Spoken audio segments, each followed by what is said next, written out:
55쪽. 55쪽부터 채점할게요.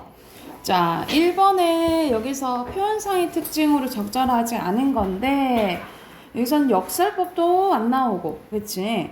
특히 흰색이랑 청색이랑 탭이 나오죠? 그래서 1번에 4번이고요. 2번에 적절하지 않은 거, 여기서는 선생님이 아까 전에 색채 대비 청색이랑 흰색이 대비 되긴 하지만 뭐가 부정적이고 긍정적이고 그런 건 아니고 둘 다 긍정적인 거지, 그치? 그래서 답은 4번이요. 부정적시여 대조된 거 아니다 라고 보시면 되고, 절망적 분위기 아니고 좀 희망적이죠? 그리고 3번에 여기서는 이제 보기 보면서 이제 반영을 좀 관점으로 해석하는 거야. 여기서는 알맞지 않은 것은 4번이죠. 부와 뭐 미형이 절대 뭐 전혀 아니고, 리을은 뭘 의미한다 했어? 손님에 대한 정갈한 마음, 이걸 의미한다 했죠, 그죠? 그리고 손님에 대한 화자의 태도는 그만큼 이제 손님을 맞이하기 위해서 화자의 정갈하고, 그리고 그만큼 정성스러운 마음이 드러난다라고 보시면 돼요.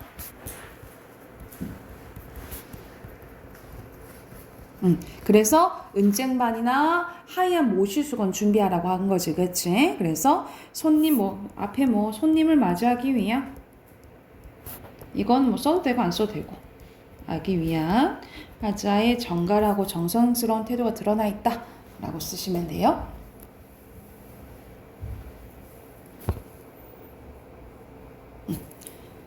됐으면 어휘로 가볼게요. 자, 어휘 1번의 주저리, 2번이 정갈이고요. 그리고 3번의 순서대로 디귿, 리을, 니은, 기역. 그리고 4번에 이렇게 표시하시면 되겠죠. 자, 오늘 할 부분은 시조입니다. 시조예요. 그래서 시조는 우리가 이제 조선시대 때 많이 이제 쓰여진 시조인데, 기본적인 내용은, 형식은 기본적으로 여러분 알고 있어야겠죠. 그쵸? 시조는 고려 중엽에 이제 발생하게 돼서 지금까지 쓰여지고 있는 건데, 보통 조선시대 때 많이 썼다라고 보시면 되겠지. 자, 기본적인 형식은 알고 있어야겠지. 왜냐면 이건 대표적인 무슨 시니까? 형식이 정해져 있는 정형시니까, 그쵸? 자, 형식 바로 말해보자. 몇 줄짜리예요? 세 줄짜리지, 그치? 그래서 뭐라 그러지, 이거를? 3장, 그치? 3장. 그리고 단어랑 합쳐지면 구라고 해요. 한 장당 2구씩 해서 총 몇 구? 한 장당 2구씩이라니까? 총 몇 구? 6구, 그치? 6구. 그리고 글자 수는 45자 내외고요. 그리고 첫 번째 장을 뭐라 그래? 초장, 가운데 중장, 마지막 종장이죠, 그쵸? 그리고 보통 세 글자, 네 글자, 네 글자, 네 글자 와요. 그래서 3, 4조, 4, 4조, 글자 수가 반복돼서 느껴지는 운율 뭐라 그러지? 글자 수가 반복돼서 느껴지는 운율. 음수율이고, 그리고 천만리, 머나먼길에 고운님, 여유없고, 몇 번 끊어 읽어요? 4번 끊어 있지? 그래서 사음보 나라고 보시면 되고요. 맨 마지막 장을 종장이란다 했지, 그치? 종장의 첫 음보는 자, 몇 글자?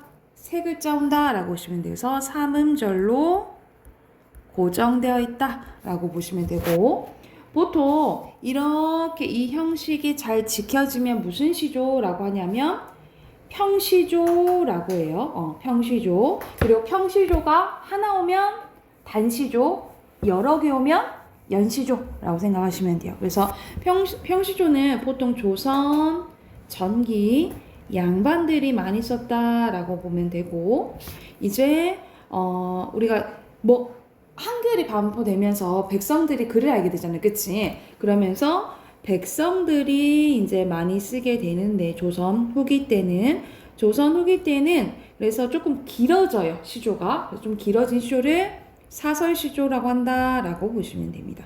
그래서 이런 식으로 변화된다라고 기억을 해두시면 되고, 본문 한번 봐볼게요. 두 작품이 나와요. 두 작품이 나오는데 한번 봐볼게. 자, 첫 번째 시조는 배경이 고려 말기라고 생각하면 돼요. 고려 말기에는 신흥사대부가 이제 나오게 되면서 이성계 일파가 고려를 멸망시키고 뭘 세우지? 이성계가 뭘 세워? 조선을 세우게 되는 거지, 그치? 그래서 그때 이제 고려가 멸망한 것에 대해서 원천석이 이제 조금 쓸쓸함을 느끼는 시조라고 생각을 하시면 돼요. 한번 볼게. 흥망은 흥하고 망하는 거야. 이건 유수하니 운수에 달려있다라는 거야. 그래서 망하고 잘 되는 것은 정해져 있다 이 말이지, 그치? 그래서 여기서 뭘 알 수 있냐면 운명론적 세계관을 할 수가 있다라고 보시면 돼요. 운명론적 세계관 써놓으면 되겠죠. 자, 흥망이 유수하니 흥하고 말하는 것은 운수가 정해져 있으니 만월대가 상징하는 것은 뭐라고 보면 되냐면 고려라고 생각하시면 돼요. 그래서 만월대는 고려의 왕궁터라고 보시면 돼요. 고려 왕궁터라고 생각하면 돼. 만월대도 추초로다라는 거지. 추초라는 것은 가을의 풀, 그래가지고 말라버렸다라는 거야. 그러면 만월대의 약간 망한 이런 모습을 뭐처럼 표현한 거야? 추초라고 표현을 한 거야. 그래서 여기서는 약간 시각적으로 표현했다라고 보시면 되고, 500년 왕업이 고려가 500년 갔다 이 말이야. 왕업이 목적에 붙여있다라는 거. 목적은 피리를 얘기하거든요. 피리에 붙였다는 담겨 있으니 이렇게 이렇게 해석하면 돼요. 그래서 목적은 이제 청각적으로 표현했다라고 보면 돼. 그래서 이 고려가 망한 이러한 쓸쓸한 느낌을 시각적으로 또 청각적으로 표현했다라고 생각하면 돼요. 석양은 우리가 해가 저무는 거죠. 저무는 것을 얘기하는데 이건 두 가지로 해석할 수가 있어요. 진짜 말 그대로 지는 해 이렇게 해석할 수가 있고, 그러면 졌다라는 것은 또 뭘 상징할 수가 있어? 고려의 멸망을 의미할 수 있겠죠. 그래서 여기서는 우리가 두 가지로 해석될 수 있는 것을 무슨 법이라고 하냐면 두 가지 이상으로 해석할 수 있는 걸 중의법이라고 해. 그래서 중의법을 통해서 석양은 지는 해, 그리고 고려의 멸망을 상징한다라고 보면 돼요. 그래서 이 석양이 지는 객은 나그네, 보통 나그네, 손님도 되지만 나그네 이렇게 해석을 하거든요. 나그네가 눈물겨워 하노라, 이걸 보고 슬퍼한다 이 말이야. 사실 이 나그네는 누구를 의미하는 거야? 진짜 나그네일까? 누가 여길 보고 있어? 화자 자신을 보고 있잖아, 그치? 그래서 여기서 나그네는 화자 자신을 의미하고, 그래서 자신을 나그네처럼 약간 객관되게 표현했다라고 보시면 돼요. 그래서 여기서는 사실 내가 슬퍼하는 거잖아요, 그치? 그래서 여기서는 나라가 멸망한 것에 대해서 안타까워하고 슬퍼하는 마음 담겨져 있다라고 보면 돼. 그래서 여기 마지막 부분을 통해서 뭘 알 수 있냐면 나라가 멸망해서 한탄하는 것을 뭐라 하냐면 사자성어로 맥수지탄이라고 해요. 그래서 맥수지탄 마지막에 써놓으면 되겠지. 맞아, 맥수지탄 써놓으시고, 자, 옆에 정리된 거 한번 봐보자. 자, 시적 화자는 만월대로 돌아보는 사람이고요. 마지막 좀 무슨 거예요? 맥수지탄, 나라를 한탄한 마음이요. 시적 대상은 멸망한 고려죠. 멸망한 고려. 그래서 처음에는 무상감, 마지막에 슬픔이 드러나고, 자, 고려의 멸망을 시각적, 청각적으로 표현했는데 시각적으로 표현한 것은 추초, 그리고 청각적으로 표현한 건 목적이라고 보시면 돼요. 그리고 석양에 지는 객은 화자가 자신을 뭐라고 표현한 거야? 객이라고 표현했다라고 보시면 되겠죠. 둘 다 똑바로 앉아. 건아라. 민주이 똑바로 앉아서 들어. 자, 그래서 두 번째 작품 할게요. 두 번째는 작품이 뭐냐면 배경이 아까 전에 가는 고려 말기였잖아. 그 고려 말기, 그 고려 멸망한 걸 얘기했잖아요, 그렇죠? 나는 단종 때입니다. 우리가 조선의 왕 태정, 태세, 문단, 세 했을 때 단종 다음에 누구야? 세조지, 그치? 그래서 세조가 자신의 조카의 자리를 이제 빼앗은 이제 일이 있는데, 그래서 여기 단종이 어디로 이제 귀향을 떠나게 되냐면 강원도 영월로 이제 귀향을 가게 돼요. 그래서 그때 이제 안타까움을 왕방현이 이제 시조로 표현했다라고 보면 돼. 봐볼게. 천만리, 그만큼 멀리 가는 거지, 그치? 천만리는 임과의 거리감을 나타낸다 라고 보면 돼요. 천만리 머나먼 길에, 머나먼 길이라는 것은 지금 이제 귀양 가는 거야. 단종의 유배지가 어디라고? 강원도 영월이라고요. 강원도 영월. 강원도 영월 가면은 이제 단종의 묘도 있거든요.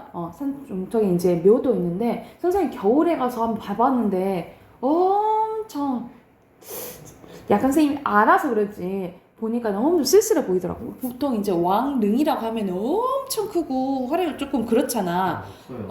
근데 별로 안 크고, 그냥 보통 한 양반, 진짜 큰 양반집 그냥 무덤 같은 그런 느낌이더라고. 그래서 쓸쓸하게 조금 묻어져 있거든요. 그래서 보면 나중에 이제 영월 갈 일 있으면 한번 봐보세요. 그리고 유명한 게 그 단종이 있었던 집에 앞에 소나무가 있는데, 이 소나무가 보통 지조와 절개, 그러니까 임금에 대한 충성을 의미하잖아. 그래서 거긴 희한하게 이 소나무가 그 집을 향해서 이렇게 굽어져 있거든요.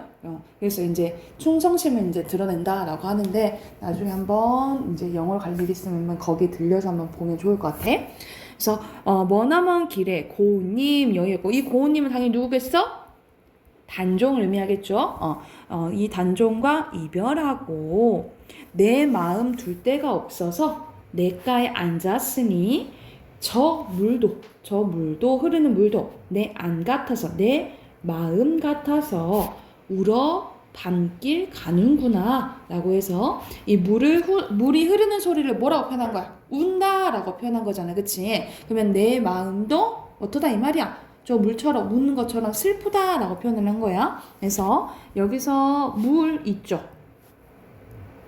여기서 물은 내 감정과 똑같은 거야. 그래서 이 감정이 똑같은 것을 뭐라고 하냐면 감정이입의 대상이라고 해요.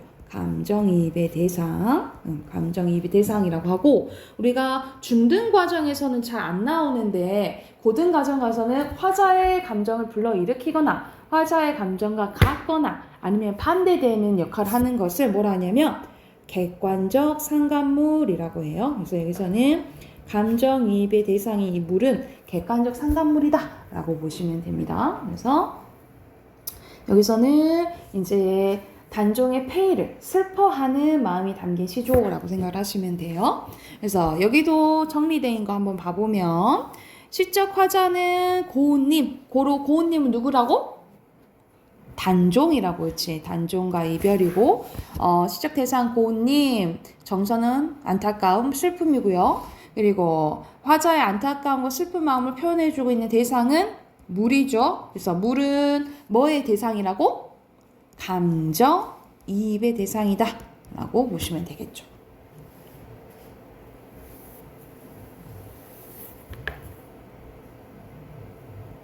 됐나요? 그러면 여기도 내일까지 61쪽까지 풀어오시고 뒤로 소설로 가봅시다.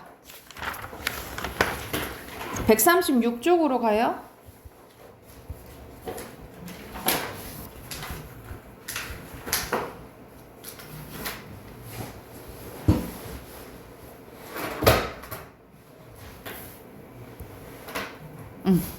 이거 소음공의 활자를 맞죠, 그치?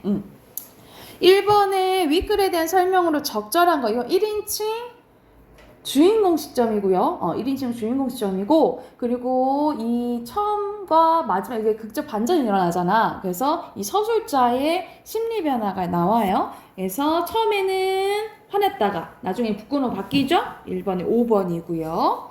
2번에 적절하지 않은 것은 4번인데, 4번 C와 D. C는 뭐예요? C는 슬리퍼고 D는 휠체어거든요. 이건 장애인, 나의 편견 드러내? 나는 장애인인 줄 알았어? 전혀 몰랐잖아. 그치? 될 수가 없겠죠. 자, 그리고 3번에 적절하지 않은 거. 3번에 적절하지 않은 거 2번이에요. 위층 여자한테 상냥합니까? 화가 나잖아. 그치? 그리고 4번에 독자의 반응으로 적절한 거. 이건 이웃에 대한 무관심을 비판한 거라고 했죠. 그쵸? 그래서 이웃에 대한 관심, 그리고 신비로운 거 아니고 소음에 대한 거. 그래서 답은 1번입니다. 4번이 1번이에요. 그리고 어휘력 없제 139쪽.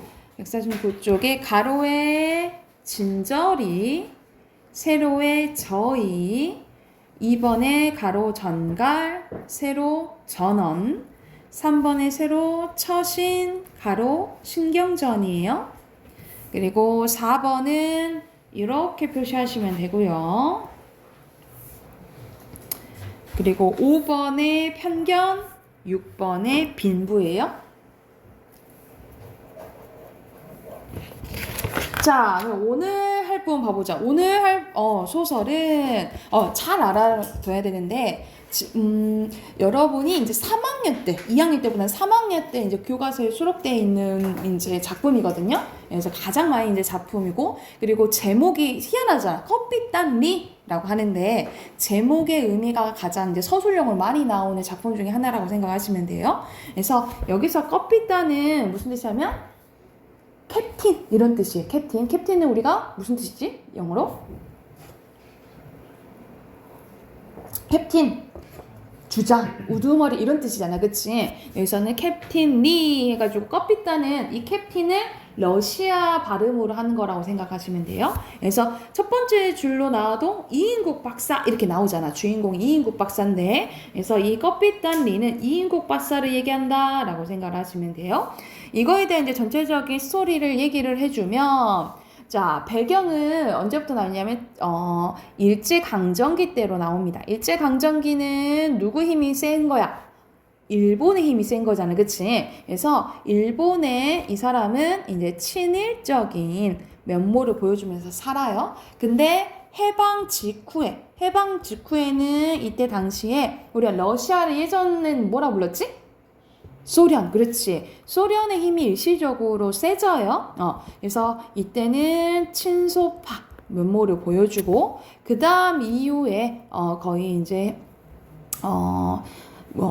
말 그대로 전쟁이 6.25 전쟁 때를 얘기를 하죠. 6.25 전쟁 때 이제 이후에는 미국에 이제 힘이 쓰게 됩니다. 그래서 여기서는 미국에 이제 빌붙어서 이렇게 생각이 된 거야. 그래서 이 사람은 권력에 치우쳐서 자, 이랬다 저랬다 하는 사람인 거야. 그런 사람을 뭐라고 하냐면 기회주의자라고 해요. 그래서 여기서는 기회주의자적인 태도를 가지고 있는 이인국 박사를 비판하는 내용이다라고 보시면 돼요. 그래서 자, 선생님 결과적으로 보면 그럼 이 사람은 진짜 캡틴 우두머리적인 면모를 갖고 있는 걸까? 아닌 거지, 그치? 그래서 전혀 커피단을 할 수 없는 이 이인국을 커피단이라고 하면서 풍자하는 작품이라고 보시면 돼요. 그러면 첫 번째 줄부터 가본다부터 한번 봐볼게. 자, 이인국 박사의 병원은 두 가지 전통적인 특징을 갖고 있는데, 그러면 이인국 박사라고 나왔으니까 3인칭 걸 할 수가 있겠죠. 이인국 박사가 주인공인데, 병원 안이 먼지 하나도 없이 정결하다는 것과 깨끗하대요. 이게 첫 번째 특징. 그리고 치료비가 어느 병원의 갑절이나 비싸다는 점에 이게 특징 두 번째겠죠. 그는 새로운 환자의 초진에서는 병에 앞서 우선 그 부담력을 감정하는 데 시작하는데 신통치 않다고 느껴질 경우, 그건 무슨 말인 거야? 환자가 돈이 없다고 한다면 무슨 핑계를 대든 그것도 자기가 직접 나서는 것이 아니라 간호원더러 따돌리게 하는 것이다. 간호원이라는 이제 단어를 통해서 뭐 시대적 배경도 알 수가 있겠죠. 그지? 지금 이제 간호사라고 하니까. 그렇게 중환자가 아닌 한 대부분의 경우 먼저 처음은 젊은 의사들이 있다. 원장은 다만 기록된 진찰 카드에 따라 환자의 증세에 아울러 경제 정도를 판정하는 최종 진단만 한다라는 거야. 상대가 직이나 아는 사람이나 거물급이 아닌 이상 외상이란 것은 할 수도 없다라는 거지. 설령 있다고 해도 이 양면 진단은 아까 전에 이제 젊은 인사들이 하는 예진 그리고 자신의 최종 진단을 얘기하는 거죠. 한 푼의 미수나 결손도 없게 한 그의 반생을 통한 의술 생활의 신조요 비결이었다라는 거야. 그렇기에 그의 고객은 외정시대 때, 일제시대 때는 주로 일본인이었고 현재는 권력층이 아니면 재벌의 샘성에 듣는 축에 섰겠다라는 거예요. 이인국 박사는 시계를 볼 때마다 여기서 시계는 되게 중요한 역할을 하거든요. 이 시계는 자기가 이제 대학 졸업할 때 받은 시계인데 항상 이제 반평생 같이 해왔어요. 그래서 이걸 보면서 과거를 회상하게 됩니다. 그래서 여기서는 시계는 과거 회상의 매개체 그리고 이제 화자란다. 이인국의 거의 이제 분신 같은 소재라고 보시면 돼요. 참말 기적. 이 시계를 볼 때마다 진짜 기적이야 라는 생각을 하게 되는데 연상하게 되는데 왕진 가방과 함께 38선을 넘어온 필요한 유물의 하나인 시계. 가방은 미군 의사에게서 얻은 새 곳으로 가라매어 흔적도 없게 된 지금 시계는 목숨을 걸고 유일한 삶의 도피행 가치한 유일품이요. 어찌 보면 인생의 반려다라고 얘기를 한 거죠. 자, 이 시계는 제국대학을 졸업할 때 받은 영예로운 수상품이다.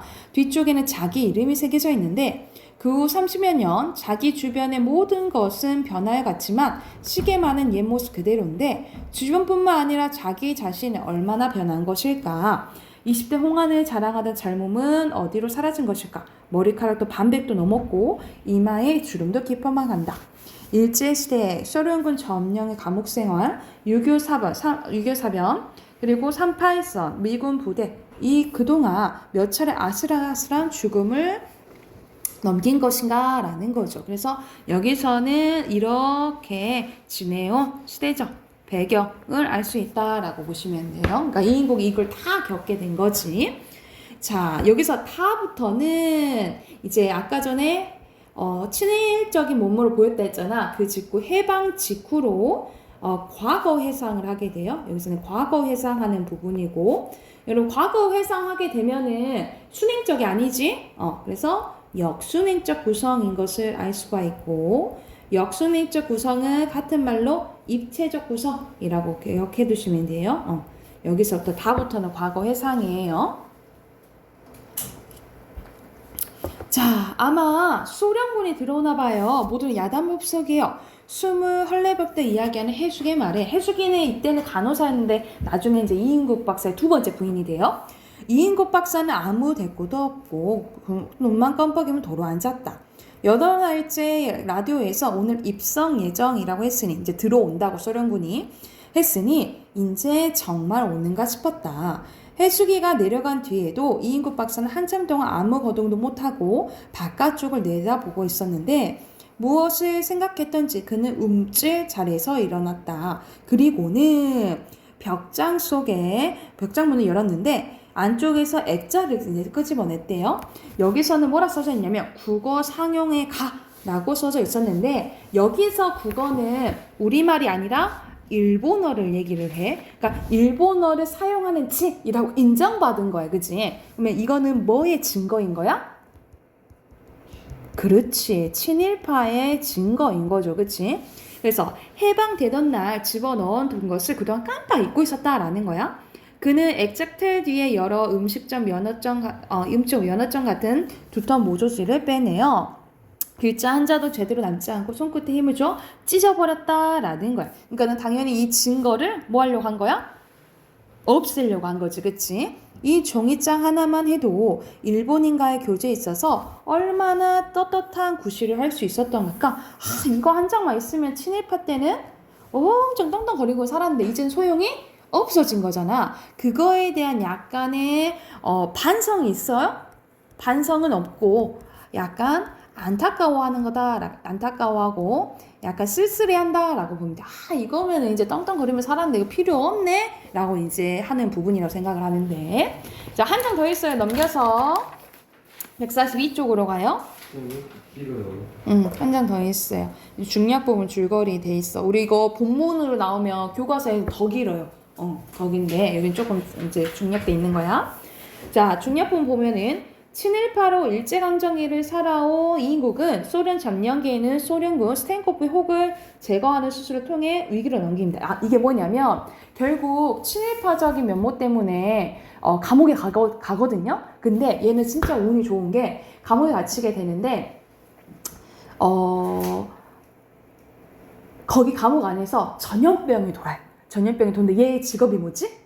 의사잖아, 그치? 그래서 일시적으로 이제 전염병을 봐달라고 한 거야. 거기서 이제 조금 수월해지다 보더니 여기서 스텐코프가 나오죠? 근데 여기서 장교 같은 스텐코프, 이제 장교 높은 직이잖아. 근데 스텐코프를 보니까 저 정도 높은 직에 있는데 이만한 혹을 달고 있는 거야. 그래서 와, 저렇게 혹을 달면서도 저 정도 놀라갔으면 쟤는 진짜 영향력이 크다라는 것을 이제 이인국이 눈치를 채요. 그래서 감옥에 있으면서도 이 사람은 뭘 하냐면 유일하게 감옥에서 볼 수 있는 책이 노어 책이었어. 그러니까 러시아어 책이었어. 그래서 막 러시아 공부를 조금 해요. 그래서 스텐코프한테 막 이제 자주 마주치면서 인사도 하고 결국 마지막에 뭐 하냐면 혹을 떼달라고 해. 혹을 떼주겠다고 해. 혹을 떼주겠다고 이제 얘기를 하니까 이제 목숨을 걸고 수술하는데 수술이 성공해요. 그래서 당연히 큰 수술을 해준 거잖아. 그래서 이 감옥에서 빠져나오게 됩니다. 그러고 나서 145태 때는 이제 6.25 전쟁 때를 얘기하는 거지. 6.25 전쟁 때 월남아 남쪽으로 와요. 이인국은 미국에 이제 득세를 하게 되자 태도를 바꾸어서 영어를 배우고 능란한 처세술로 높은 지에 오르고 그리고 미국인 브라운 씨에게 고려청자를 선물하면서 자신이 원하던 미국행을 성사시킵니다. 그러니까는 우리가 지금도 그러잖아. 외국에 유학 갔다 오면은 막 알아주잖아, 그치? 이때부터 그런 게 이제 시작돼요. 젊은 의사들이 미국 갔다 오고 이제 떵떵거리면서 이제 막 고개 빳빳이 들고 이제 다니는 거야. 그래서 나도 그럼 미국 갔다 올란다라고 하면서 이제 브라운 씨에게 이제 뇌물을 바치는 부분이에요. 이인국 박사는 지성이면 감천이라고 나의 처세법은 USA, 미국에도 통하는구나 하면서 기고만장한 기분이 들었대. 그래서 이인국 박사의 심리가 나오죠. 그래서 여기서는 이인국 박사의 심리가 나오니까 3인칭 이제 전지적 작가 시점인 것을 알 수가 있겠지. 자, 청자병을 몇 번이고 쓰다듬으면서 술잔을 거듭하는 브라운 씨도 몹시 즐거운 표정이었다. 미국에 가서 일을 모두 다 잘 부탁합니다. 네, 염려 마십시오. 떠나실 때 소개장을 써드리죠. 감사합니다. 역사는 짧지만 미국은 지상이 낙토입니다. 양국의 우호와 친선에 도움이 되기를 바랍니다. 땡큐 하면서 다음날 휴전선 지대로 같이 수렵이나 가기도 약속하고 이인국 박사는 브라운시 집에서 대문에 나섰대요. 이번 새로 장만한 영국제 쌍발 엽총의 짙푸른 총신을 머리에 그리면서 그는 몸은 날개를 하듯이 조금씩 가벼웠는데 왜냐면 자기가 원하는 대로 됐잖아, 그치? 이인국 박사는 아까 수술한 환자의 경과가 궁금했으나 그것을 곧 시켜나갔다. 그의 마음속에는 새로운 포부와 희망이 부풀어 올랐다라는 거죠. 그래서 여기서는 이제 미국행에 대한 이제 기대감이 드러난다라고 보시면 돼요. 신체 검사는 이미 끝난 것이고 외무부 출국 수석도 국무성 토지만 오면 직일 될 수 있는 담당 책임자에게 교섭이 되어 있지 않는가. 빠르면 일주일 내에 떠나게 될지 모른다는 브라운 씨의 말이 떠올랐다. 대학을 간 나와 임상 경험도 신통치 않은 것들이 미국에만 갔다 오면 별이라 딴 듯이 날치는 꼴이 꼴사 나왔다라는 거죠. 그래서 어디 나도 다녀오고 나면 보자. 문득 딸 나미와 원식이의 얼굴이 한꺼번에 망막을 휘말러 왔다. 그는 두 주먹을 불끈 쥐며 얼굴에 격렬을 일으키듯이 긴장을 띠다가 어색한 미소를 흘려보냈는데 그 사마귀 같은 일본 놈들에서 살았고 닭살 같은 로스케소를 살아났는데 양키라도 다를까라고 하는 거야. 그래서 여기서 뭘 알 수 있는가? 이리 붙었다 저리 붙었다 하는 이인국의 기회주의자적 태도를 할 수가 있는 거죠. 여기서 혁명은 일겠으면 읽고 나라가 바뀌었으면 바뀌고 그리고 이인국 박사는 살코면 막히지 않았다. 그리고 뭐라고 얘기하냐면 나보다 얼마든지 날뛰는 놈들이 있는데 나쯤이야 라고 얘기하는 거야. 그러니까 얘는 반성이 있어요? 반성이 전혀 없어. 그리고 다른 애들은 더 날뛰는데 나는 이 정도면 양반이야? 이렇게 생각하는 거야. 그래서 여기서는 자신의 행동에 대한 합리화가 드러나 있다라고 보시면 돼요. 여기서는 자신의 행동에 대한 합리화가 드러나 있다라고 보면 돼.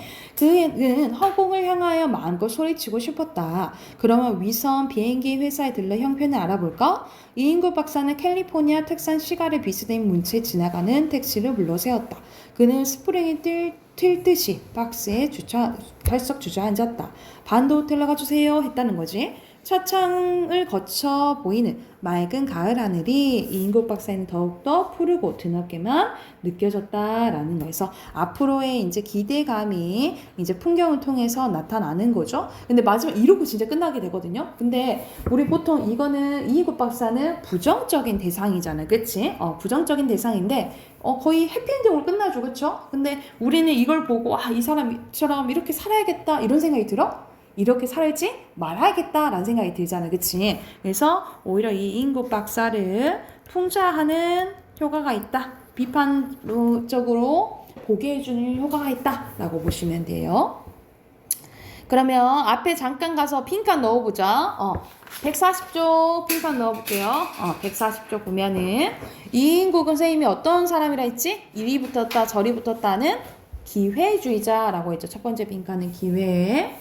그리고 두 번째 빈칸은 시계입니다. 과거를 떠올리게 해주는 회상의 매개체죠. 과거 회상의 매개체. 그리고 국어 사용에 관한 이인국이 적극적으로 친일 행동을 했다. 친일파라는 것을 알려주는 증거인 거죠. 그리고 142쪽으로 가서 142쪽은 박사라는 호칭을 붙인 이유는 기회주의적인 태도로 반민족적인 행위를 하는 답사잡지 않은 이인국의 행동을 통해서 당시 부패한 기득층을 뭐하기 위한 거야? 비판하기 위한 거죠. 비판하기 위한 거고. 자, 중요합니다. 여기 제목 껍빗단니 캡틴을 러시아식으로 발음한 거라고 했지, 그치? 그래서 이 면모는 민족의 비극적인 역사도 아랑곳하지 않고 이기적이고 기회주의자로 살아온 이인국을 반어적으로 표현한 거다라고 보시면 돼요. 그래서 제목이 무슨 법이었다라고 보면 돼? 반어법. 왜냐하면 이 사람은 캡틴 같아요? 캡틴 면모를 안 보이잖아. 그래서 캡틴 같지 않는 사람은 캡틴을 표현해서 어떻게 한 거야? 이 기회주의자적인 면모를 비판하는 거다라고 보시면 됩니다. 오케이. 여기도 145쪽까지 145쪽까지 표시하시고 숙제로 내일까지 해오시고 비문학 꺼주세요. 비문학이요? 네.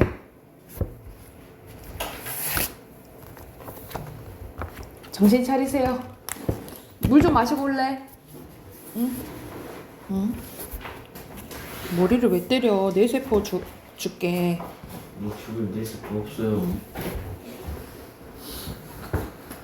86쪽부터 할 차례 맞죠?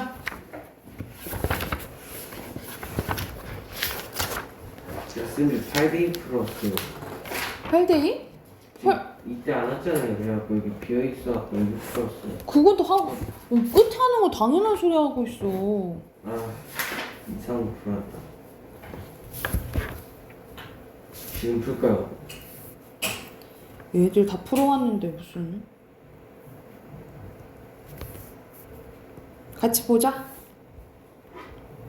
자, 여기서는 위작과 모작의 차이점에 대해서 나오는데, 자, 첫 번째 문답을 한번 봐볼게요. 자, 우리가 알고 있는 유명한 그림은 세상에 딱 한 개만 존재할까? 예로부터 거장이나 스승의 작품을 본떠서 그리는 것은 미술가의 일반적인 훈련 방법이었기 때문에 우리가 알고 있는 유명한 그림들도 여러 점 존재할 수 있다는 거죠. 그래서 이렇게 본래의 그림을 뭐라고 하고? 본작이라고 하고, 취미 또는 연습용으로 타인이 만든 작품을 그대로 본떠서 만든 것을 뭐라 하고? 모작이라고 하고, 그리고 한편 위작은 의도를 가지고 다른 작가가 만든 작품을 그대로 본떠서 만든 작품을 얘기한다라는 거야. 그래서 여기선 각각 본작, 모작, 위작의 개념 나오는 거죠. 그래서 옆에 빈칸 위작 이렇게 넣으시면 되겠죠. 민준 바로바로 하세요. 자, 이 문단 갈게요. 실제로 스페인의 한 미술관에 있는 모나리자는 다빈치의 견습생이나 조수가 보고 그린 그림이라는 증거를 통해 모작이라는 것이 밝혀지기로 했는데, 특히 모나리자를 그린 레오나르도 다빈치가 활동하던 르네상스 시대에는 스승과 함께 제자가 지내면서 작품을 제작하는 일이 흔했기 때문에 일어날 일이다라는 거죠. 그래서 그렇다면 이제 의문 제시가 된 거야. 모작과 위작은 같은 선상에서 평가해도 괜찮을까라고 이제 의문 제기를 한 거죠. 핵심은 모작과 위작이고요. 결론적으로 말하면 아니다라는 거죠. 바로 답이 나오네, 그치? 자, 왜냐면 젊은 화가 있다 치자 가정하네요. 예시 드는 거야. 이 화가가 거장이 화풍을 배울 목적으로 그의 작품을 따라 그렸다면 이 작품은 아직까지 뭐라는 거야? 모작이라는 거야. 근데 갑자기 가난해진 젊은 작가가 돈을 벌기 위해서 그 작품을 다른 사람에게 팔았다면 이 작품은 바로 뭐가 된다는 거야? 위작이 된다는 거죠. 그러나 이 화가가 작품을 팔기 전에는 다른 사람에게 그 작품이 진품이 아니라 자신이 거장의 작품을 따라 그린 것이라고 또 사실대로 말하면 그 작품은 다시 뭐가 된다는 거야? 모작이 된다는 거야. 그러니까는 이건 다른 사람을 속였는지 안 속였는지 되게 큰 거죠. 그치? 그래서 여기서는 모작과 위작의 차이에 대해서 나온 거고요. 사실 위작을 만드는 것은 쉽지 않대요. 모작은 그 작품을 그린 화가와 그 작품을 산 사람만 보지만 위작은 그 작품을 본작으로 속아서 산 사람뿐만 아니라 그 작품이 진짜 본작인지 분별하는 평론가, 연구원들이 다 보기 때문이에요. 따라서 결과적으로 보면 위작을 그리려면 모작을 그리는 것에 비해 본작과 같은 재료를 선택하는 등 많은 기술력이 필요합니다. 왜냐하면 뭐처럼 보여야 되니까 진짜 본작처럼 보여야 되니까, 그치? 그래서 여기서는 위작을 만들기 어려운 이유에 대해서 나왔고요. 마지막 보고 볼게. 예술에 대해 잘 모르는 사람들에게 모작과 위작의 차이는 그리 크지 않을 수 있다. 그러나 어떤 그림이 경제적 이익을 얻기 위해 의도로 그려진 가짜 그린다면 이는 모작이 아닌 위작이라고 비판을 받아야 될 수밖에 없다. 그리고 받아야 된다 라는 의미죠. 그래서 여기서는 위작이 핵심어고 옆에 빈칸은 위작이 뭐 받는 이유? 비판받는 이유겠죠. 그렇죠? 빈칸 넣으시고 자 1번에 바로 답 확인해보면 경제적 이익을 얻기 위해서 의도적으로 뭘 걸리면 비판을 받아? 위작. 그렇지. 위작이죠. 자 그리고 2번에 적절하지 않은 것은 3번이죠. 오문단을 정리하는 거지 구체적인 예 더 안 들었지. 그지? 그리고 3번에 연습용, 취미용으로 만드는 뭐가 되는 거야? 모작이 되는 거죠. 모작. 그리고 4번에 적절한 거네요. 적절한 것은 3번이죠. 그쵸? 위작은 이제 속아서 사람들이 사게 되는 거지. 5번에 위작을 만드는 것은 어려워. 왜? 속여야 되잖아. 그만큼 본작이랑 비슷하게. 1번이죠. 자, 두 번째 문단도 바로 가볼게요. 총 5문단이고 문단 표시 안 한 사람 문단 표시 하시고 자, 여기서는 사람도 새 독감에 걸릴 수 있을까?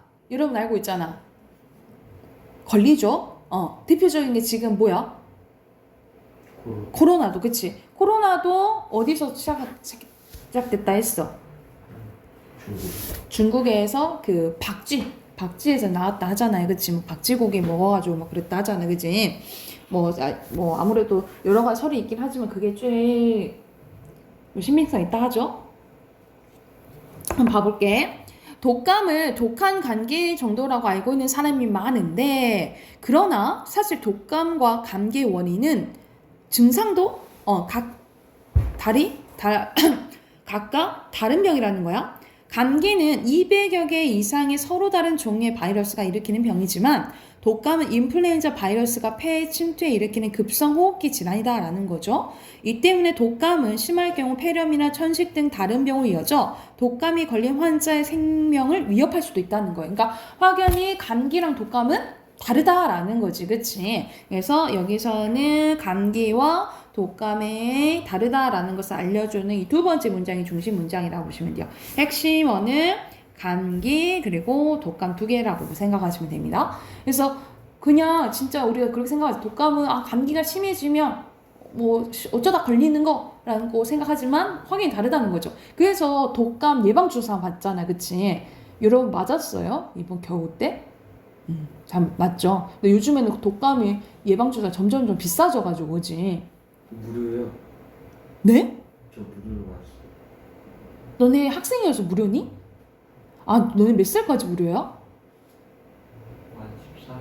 만 14세? 이제 거의 끝나가네? 건너도 맞았어? 모르겠어. 맞았는지 안 맞는지 모르겠어? 그럼 어디 가서 맞아요? 그냥 병원에서도 그냥 무료로 맞춰주나? 쌤도 맞았어. 나도 맞았지. 왜 맞았어? 어? 왜 맞았어? 선생님 가족들은 매년 맞아요, 다. 왜요? 그럼 다 맞아. 선생님 부모님 다 맞으라고 해가지고 어렸을 때부터 맞았거든요. 근데 나는 그래서 나는 우리 전 국민이 다 그 시기가 되면 겨울 오기 전에 한 11월 달에 다 맞는 줄 알았거든? 왜요? 나 이거 맞았으니까 계속 매년 맞았으니까. 근데 안 맞는다는 거야. 이때까지 한 번도 안 맞은 사람도 있대. 내가 보면은 선생님들 내가 뭐 선생님들이랑 뭐 얘기하면은 독감 맞으셨어요? 이건 저긴 안 맞는데. 그리고 이때까지 맞은 적이 없대. 그렇게 얘기하시더라고. 나는 깜짝 놀랐어. 나는 다 맞는 줄 알았어. 근데 안 맞는 사람도 많더라고. 근데 아무래도 이제 이거는 맞는다고 해서 안 걸리는 게 아니라 걸렸을 때 좀 아픈 걸 최소화 시켜주는 거죠. 그래서 쌤 문법 안 하죠? 하고 할 거야. 자, 이어서 이 문장 볼게. 독감을 일으키는 인플루엔자 바이러스는 A, B, C 세 종류로 이제 구별이 되고 그 종의 단백질 껍데기로 둘러싸여 있대요. 그래서 여기서는 인플루엔자 바이러스에 대해서 이제 나뉘어지는 거죠. 매년 단백질 껍데기의 조합이 달라져서 새로운 종의 바이러스가 만들어지고 이 때문에 우리는 매년 독감 예방주사를 맞아야 됩니다. 한편 인플루엔자 바이러스 중 A형 바이러스는 겉 껍데기가 자주 달라지기 때문에 미리 알고 대처하기 어렵습니다. 이 때문에 A형 바이러스가 종주 전 세계적으로 확산되어 독감을 유행시키고 수많은 사망자를 내는 경우가 있다라는 거죠. 그러니까 예전에는 이런 예방주사 백신이 만들어지기 전에는 이제 독감 때문에 많이 이제 죽기도 했던 거지. 그럼 사람만 독감에 걸릴까? 사람뿐만 아니라 닭이나 오리 같은 종류도 이 A형 바이러스 통해 독감이 걸릴 수가 있대요. 다만 조류 인플루엔자 바이러스는 조류에게만, 사람 인플루엔자 바이러스는 사람에게만 감염을 일으키는 것으로 알려져 왔기 때문에 대부분 사람들은 독감 따로 조류 따로 이렇게 생각했다 이 말이에요. 그래서 우리 조류 AI 걸리면은 애들 막 그 닭 내장하고 막 이래버리잖아요. 그리고 먹는 것만 조심 막 한다라고 하지 우리도 걸릴까 이렇게 걱정은 안 했다라는 거죠. 그래서 여기서는 A형 인플루엔자 바이러스나 조류 독감에 대한 설명이고, 하지만 1997년 홍콩에서 사람이 조류 인플루엔자의 바이러스 변종에 감염되어 사망하는 사건이 발생하면서 조류 사이에서도 전염이 발생한다고 여겨졌던 조류 인플루엔자 바이러스가 변이를 일으켜 사람에게도 전염될 수 있다는 사실이 밝혀졌다라는 거예요. 그래서 조류한테에서 사람도 옮겨줄 수 있다라는 것이 결과적으로 이제 밝혀지게 된 거지. 이에 따라 전문가들은 인간이 조류 인플루엔자 바이러스에 감염되고 이것이 사람들 사이에서 전파될 가능성이 있다는 것을 주목했대요.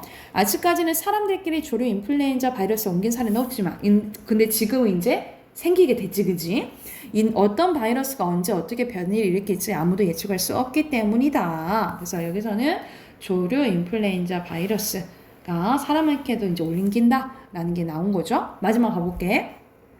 우리는 독감을 걸리는 것을 막기 위해 예방접종하고는 있지만 100%를 예방하지 못하고 있는 상황이다. 따라서 면역력이 떨어지기 쉬운 겨울에는 영양가 있는 음식, 비타민C가 풍부한 과일을 잘 챙겨 먹고, 그래서 귤 많이 먹으라 하잖아요. 그죠? 집에 돌아오자마자 손발 씻고 양치하는 등 위생관리를 해야 되며 규칙적인 운동을 통해 체력을 기르는 것이 독감을 막는 최선의 방법이다. 이래야지 이제 감기도 안 걸리겠죠. 그치? 그래서 여기서는 독감을 예방하자 그래서 독감을 예방하기 위한 방법에 대해서 나와 있다라고 보시면 됩니다. 자, 답 확인해 볼게요. 6번 가볼게요. 6번에 조류도 뭐에 걸린다? 독감 걸린다 라는 거고요. 자, 7번에 적절한 거 여기서 2번이고요. 그리고 8번에 새 종류의 뭐 있다 했어? 인플루엔자 바이러스죠. 인플루엔자 바이러스고, 그리고 9번에 언급된 내용이 아닌 것은 5번이고요. 변이 일으키는 방법까지는 안 나왔고, 10번에 예측하기도 어렵다 했죠? 그리고 10번에 적절한 것은 4번. 그쵸? 뒤에 어휘 확인해보자. 어휘. 1번에 대처, 2번에 분별, 그리고 3번에 사전, 4번에 거장, 5번에 산상.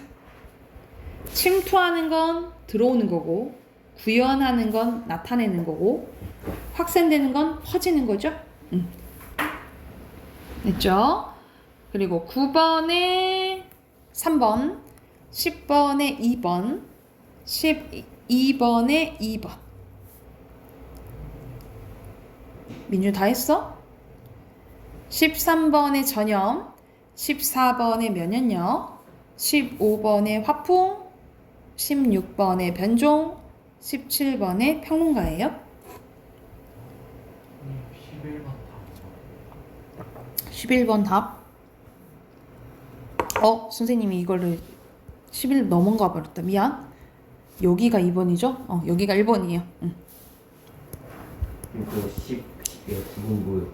9번에 3번, 10번에 2번, 11번에 1번, 12번에 2번. 맞죠? 그리고 마지막에 평론가. 나머지 다 맞죠? 오케이. 우리 문법 숙제 있었거든요. 문법 답 확인해보자. 너 남아서 다 하고 가.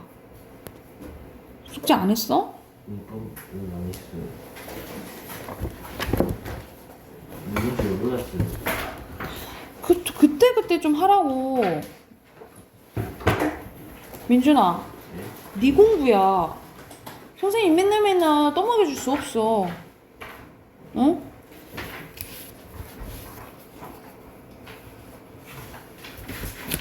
몇 쪽부터 해야 돼요? 채점?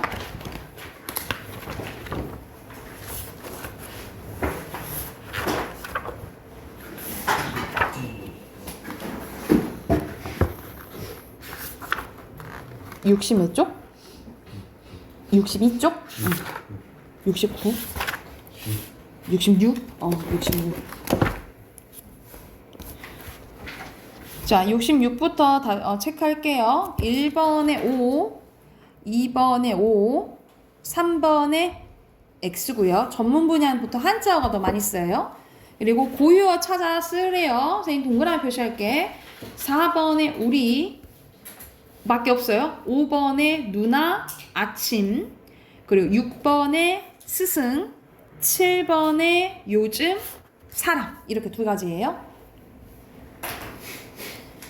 그리고 67쪽에 1번에 한자, 2번에 개념, 3번에 고유어, 그리고 4번에 니은, 5번에 디귿, 6번에 기역, 7번에 리을.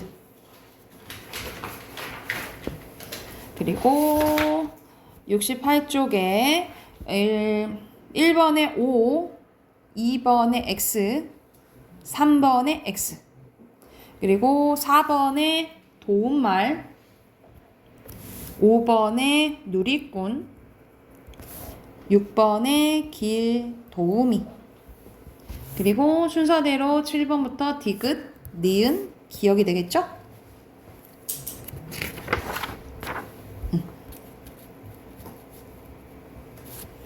자,